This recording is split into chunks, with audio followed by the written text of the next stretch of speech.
Welcome Aquarius to your Aquarius September 2021 reading and forecast. Hi, I'm Nigel Saint James. For those of you who are just stopping by for the first time, and to the subscribers, much love and affection to you always. I love to see you each month, and of course I've done some readings for some of you over the course of the last month from different parts of the world, and if you would like a reading from me from anywhere in the world, just check out the information that's in the description box below. Now, let's take 5 cards, shall we, and see what is in store for you for this month. Because 5 is all we need. Because what with the combination of the numerology, the astrology, the element of the card, how they interact with one another, where they're placed, they always have a lot to say to you, don't you? Haven't you found that? Each card has so much that it wants to tell you. So let's find out the first, and it is this. The 9 of discs. That is the 5 of discs. This is the 8 of cups. This here is the 6 of discs. Lots of things going on in your material life. And there is the 10 of discs. You're going to have a wonderful month, I say, but I'm not going to give anything away now. Why don't you come, sit down next to me, and we'll have a good close look at the beautiful original paintings on these cards together while I do the reading for you. There now, let me just move over a bit. There you go. So, where are we first? I think I want to have a look at this card, which is the, well, it's the own, everything else is discs. So this is sitting here is to do with the emotions and the way you're feeling yourself. It's called Human Doing, the 8 of Cups. What might I, as a reader, make of that for you? Well, what's happening around here? What's happening indeed?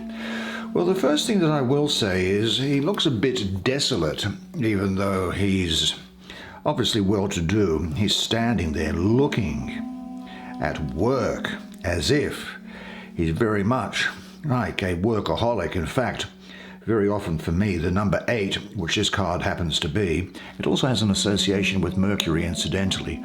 But in cartomancy, this card, number 8, has an association in one of the suits with workaholism. I have to tell you, that is doing something too much, very often as a way of trying to get out of feelings about something. And why might that be? Because Saturn has come into the picture here. And Saturn has come into the first decan of Pisces, the 19th of February to the end of February. Now Saturn gets a bad rap. It's known as the Great Malefic in the solar system. Look, all the planets can be malefic depending on where they're placed in someone's chart or horoscope. But Saturn generally is about structure. I should do a thing on Saturn one time. It's not all bad. In fact, it's good. It's the medicine that you need to take very often. But Saturn can be about structure, organization, discipline, a heavy energy and responsibility. And of course, Pisces, as you know, is intuitive, spiritual, fantasy-led, and emotional. And what happens is that, astrologically, Saturn comes in and deadens the waters of Pisces completely. Saturn dominates and suffocates the joy of Pisces. And there is the flightiness of Mercury present in here as well. So the overall influence, I suppose, resembles dark Saturn with no growth. The other thing is that Mercury is in detriment in Pisces. So we have a sort of an astrological conflict here as well. But what I'm getting from this artwork that's here, we may come back to it again in just a second, is that it's about getting over-involved in doing. You see how I got that number 8? It's cartomancy. There's a French cartomancy. Workaholism. Over-involved in doing. It's not to say workaholic, but doing something all the time. You understand what I mean? Now, your experience, of course, of being gets lost when you put too much emphasis on doing, whether in work, hobbies, activities, or achievement. Instead of being a human being, you can become a human doing. Now, this pattern usually begins really early when, as children, we feel that the only thing that brings attention or is praised is what we can do. The message that our value is related to accomplishment gets deeply embedded in our consciousness. This can lead us to taking on the strategy which is like industrious, over-focused, characterized by working very hard and resisting distractions. Now, under stress, people with that pattern, they work even harder. They feel great pressure to perform and to make things perfect. They stick like glue to a task when what is needed is to be able to leave the task and regenerate, because without this regeneration, those who are over-focused burn out. And when you focus excessively on accomplishment, you are too busy to feel. This may be one motivation that keeps the strategy going. If you are a compulsive doer, you may be afraid of feeling empty inside or feeling emotional discomfort. The busyness keeps you from noticing how disconnected you are from yourself, from spirit, from others. It can be a lonely existence, avoided by frantic activity and focused work. Of course, this emphasis on accomplishment and staying busy are totally reinforced in our industrial, IT, digital culture today. In many companies, employees, they're routinely expected to put in more than 40 hours a week, often taking work home. How often do you find yourself working from home? Even school children are weighed down with classroom assignments and extracurricular activities. I don't know how some of them are able to keep going.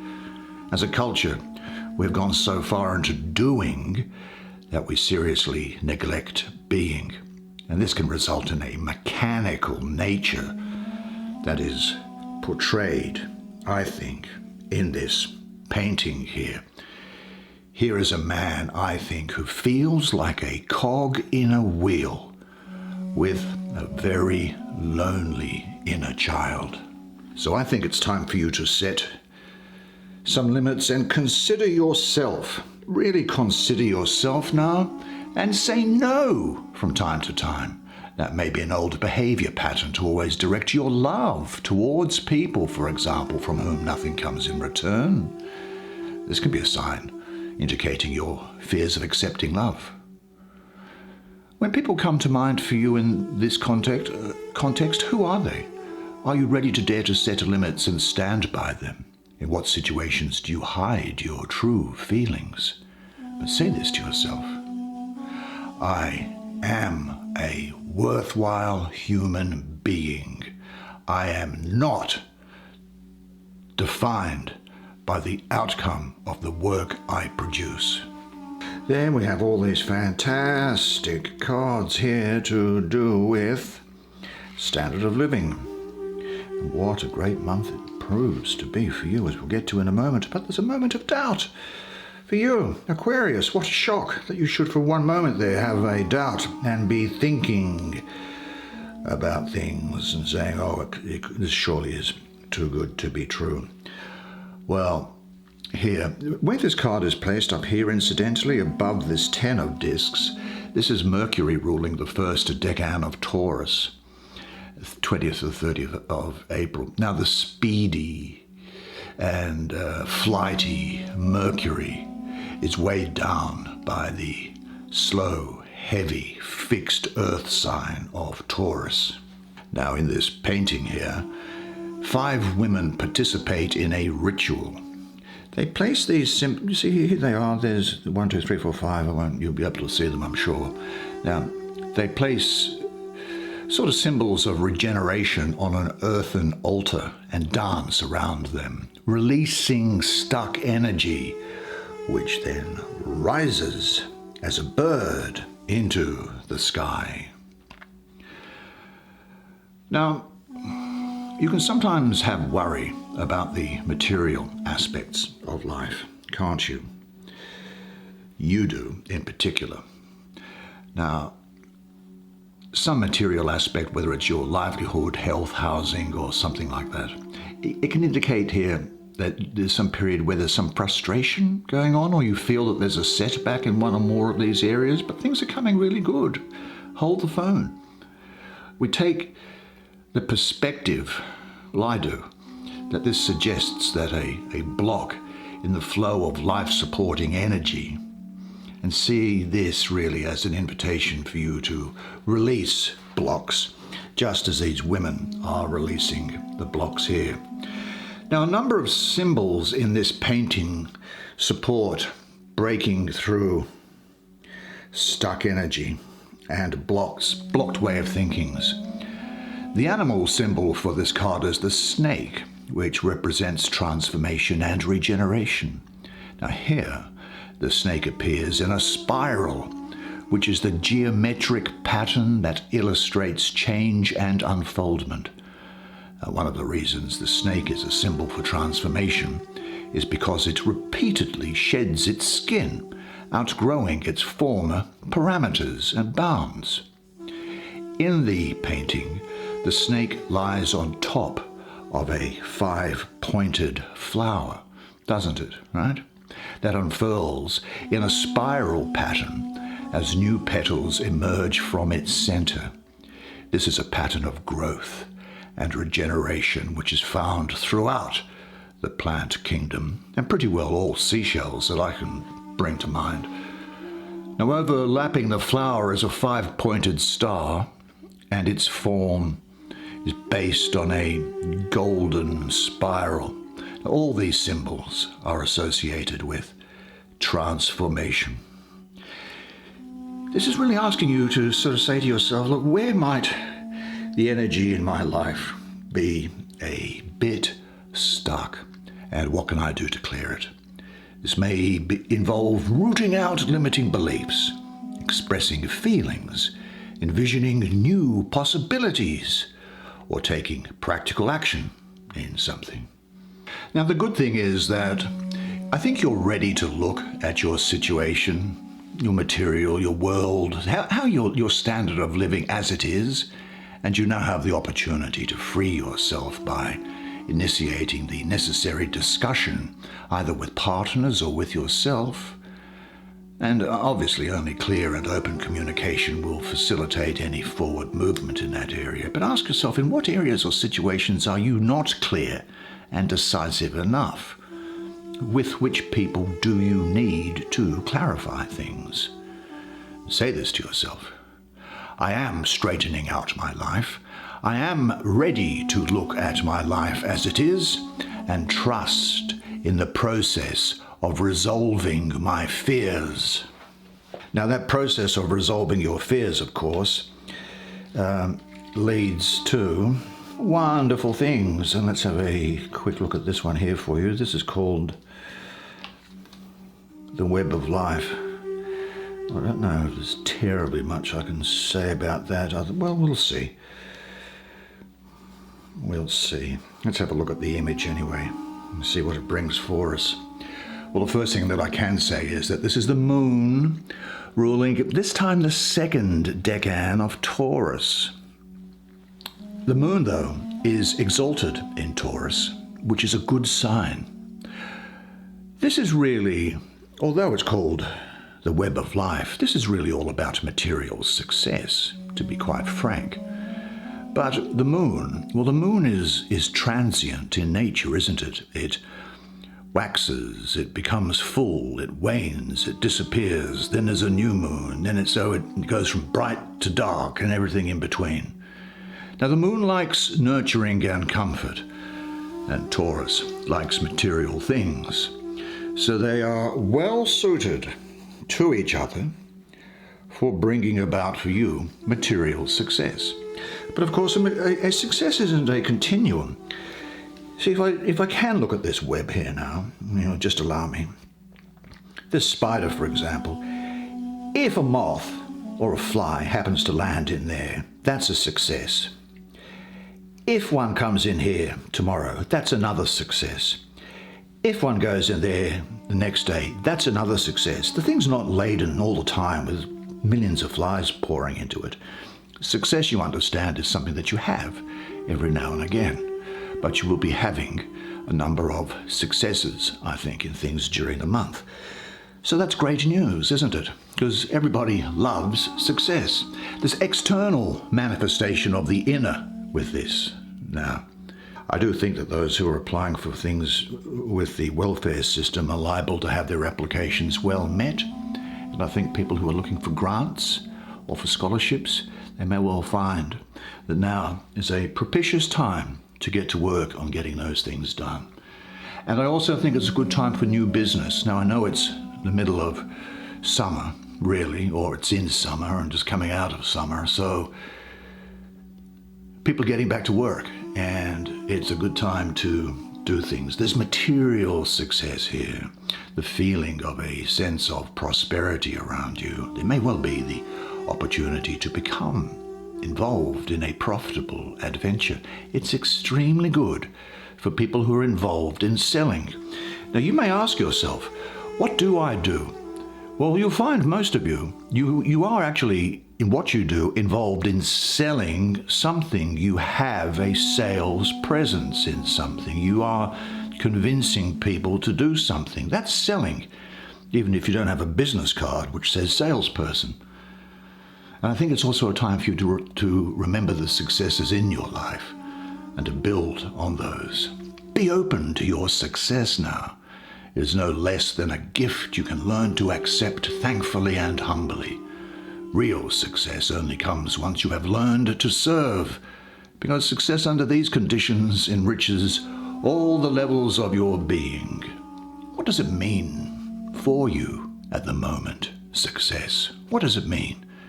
Visualize as precisely as possible what your success looks like, and say to yourself, my self-acceptance and self-confidence are keys to real success. Well, where shall we go next? Well, I guess we may as well do it in numerical order. And let's have a look at this one here, which is Instinctual Wisdom. I don't know where developers get these ideas from, but there you go. It's a challenge, isn't it? It's a challenge. Well, Instinctual Wisdom. Do you know, I think instinctual wisdom comes through the body. It often shows up as a physical response to events. You might feel nauseated and turned off by things that feel false to you, and excited and drawn to those that are nourishing. You may get feedback in different ways through your body. But the center that is most responsible for instinctual knowing is the stomach, I think. This is where internal sensing develops. And I guess it's the foundation of what we might call the gut feeling that we have about something. The content often revolves around our instinctual needs for food, sex, safety, and pleasure. And it has to be said that, now that I look at it, this wolf, look at the wolf here. The wolf is a good symbol for this. As creatures of the wild, wolves remind us not only of this body-based wisdom, but also our own wildness, which tends to get lost in modern society. Now, the stars in this situation here are Venus ruling the third decan of Virgo, 3rd to the 12th of September. Venus, as you would know, is concerned with love and money. And these are both expressions of your values, your pleasures, your tastes, and so on, aren't they? Well, you'd be crazy if they weren't. And Venus here is saying that if your heart is pure and you follow your heart, your life can only gain from this, and good fortune is going to attend your affairs. So I see here rewards for your efforts, realizing your goals, the beginnings of financial and personal independence here. Material security is something which is building around you, and a sense of self-sufficiency. Now, I said earlier that those involved in selling and business are going to be doing particularly well because of that 6 of discs that's there for you this month. And those of you who are involved in selling, there might be many more than think that they are. but I think that projects, situations, and relationships are going to produce material gain. Now, that's not just money. It's about how you feel about life, how you feel about your standard of living. You will feel as if you are moving ahead. Now, this is not wealth, but it's better than what was before. Of course, the more you give, the more you receive. You understand that, don't you? I think it should also be said here that in this context that the highest task that life sets for you is to realize yourself. This happens in carrying out the special tasks which are assigned to each of us, the unique things to each of us, and retreating from your life's tasks out of fear or a desire to remain comfortable means denying yourself. Gain here comes from giving willingly and lovingly. Giving in this sense means also giving yourself to the universe, or back to the universe. You are the universe. You understand that, don't you? The universe is alive. You are proof of it. The universe is just full of molecules and electrical fields, and you are molecules and electrical fields. That's it. You're not something separate to the universe. But do you know what your highest goal is in your life? Do you? Do you know how to get to it? And check carefully whether that which you call gain is in full harmony with your ultimate goal. But remember always that everything that happens today serves your growth. The more you give, the more you receive. Now, in some sense, when looking at standard of living, you attract things to you. We all attract things to us, whether good or bad. And here you have the opportunity to attract good to you. That's just how the universe works. There is a God, there is a plan, there is a devil. That's just the way it is. Now let's have a look at it. This talks about the great view, this 10 of discs. Well, let's have a look at the astrology first up, and what might I say about it?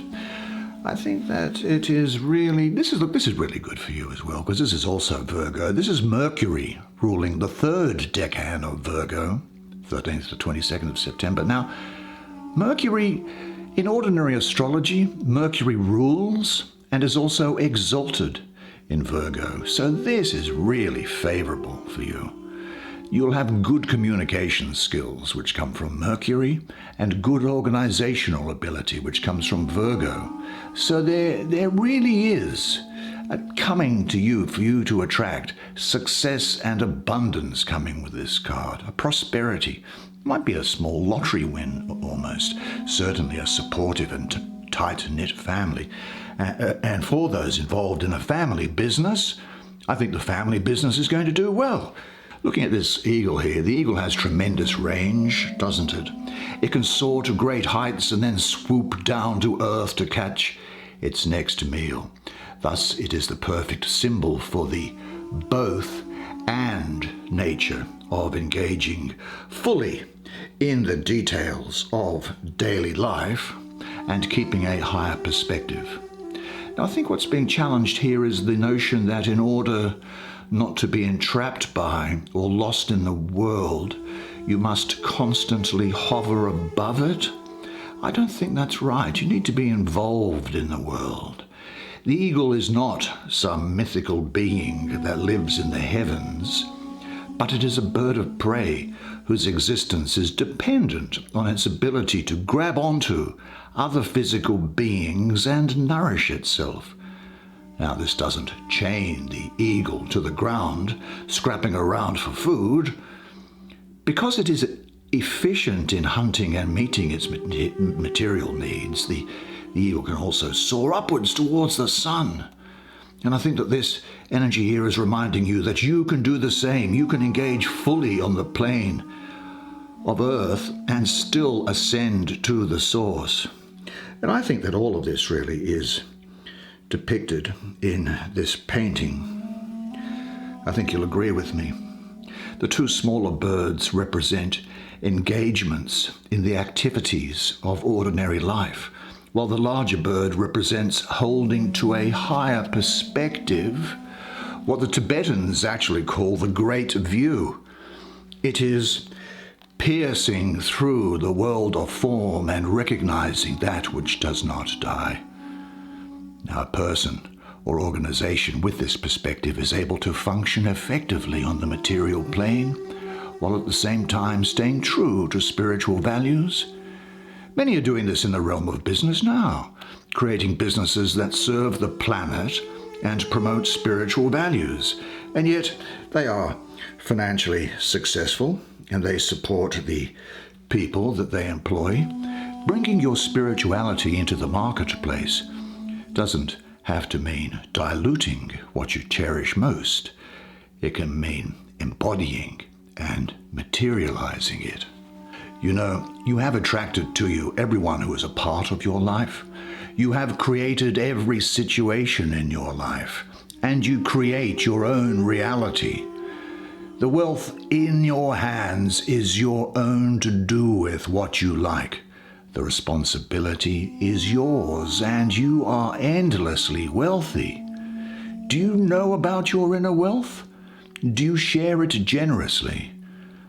Write down, maybe on a piece of paper, all of the qualities which constitute your inner riches, and say to yourself, I am internally and externally rich and free, and enjoy everything thankfully and in surrender. Well, that's the way it is for you this month. Well, what a fantastic month for you. Great to see you again, and thank you very much for watching. It's a pleasure to be doing this with you. I do like that. And if you did like it, please do me the favor of hitting the like button. The YouTube gods like that, and it enables other people to maybe have a look at the video and enjoy what we enjoy doing ourselves.